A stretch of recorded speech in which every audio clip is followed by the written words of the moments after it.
بیکاري، بېوزلي او په کابل ښار کې د کرونا ویروس د مخنیوي لپاره د ګرځبندیز مودې غځېدل.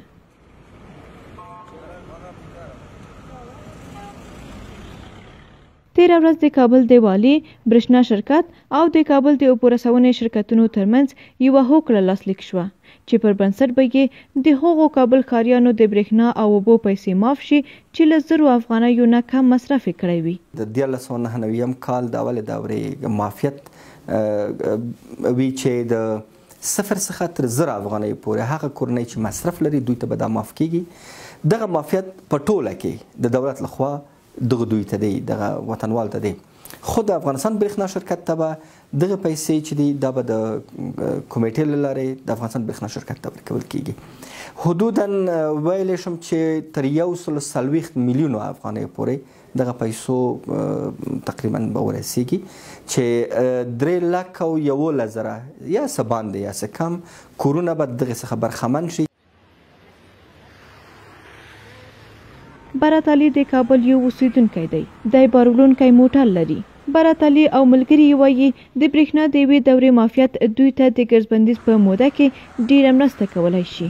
در ماه عمل و سار پول برق ما 560 افغانی آمده بود و ما تحویل بانک کردیم. باز نسبت به گفته والی صاحب و رئیس شرکت برېښنا باز دفعه بعدی گفت از پول شما رو ما کسر میکنیم پایین‌تر از 1000 که باشه. این برای ما تخمین که کار نیست.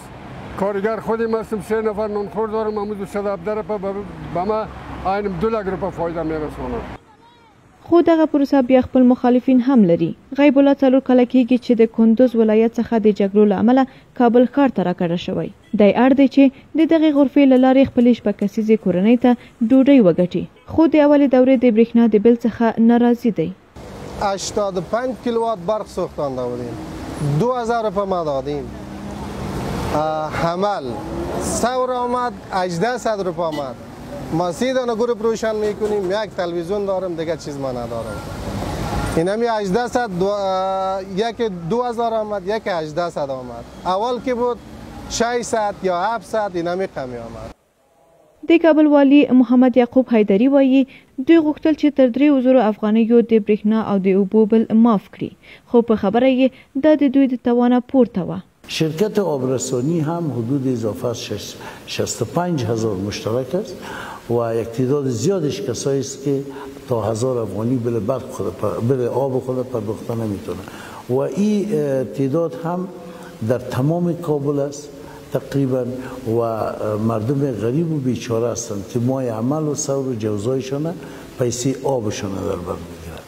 بنان ما به اساس همی تفاهم نامه بر ازنا پول میپردازیم و تمام حسابی را که بل برق کی پرداخته شده، از کدام شهروند در کجا موقعیت داره، نمره میترش، اسمش، ولدش، نمره تذکرش همش برای ما معلوم میباشه.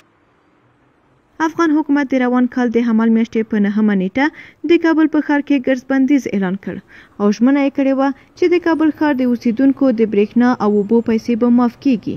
د شوې هوکړې پر بنسټ کومو کسانو چې په اوله دوره کې یې له 1000 افغانیو کم لګښت کړی او هغه یې بانک ته تحویل کړي، پر روانه دوره کې به د دوی د تېرې میاشتې ورکول شوی بل ترې کسر او باقي لګښت به دوی ته لیږل کیږي. د یادونې ده چې مخکې له دې د قرنطین په مهال په کابل او ولایتونو کې د حکومت لخوا بېوزلو سره د نانوایانو له طریقې د پخې ډوډۍ مرسته هم شوې وه.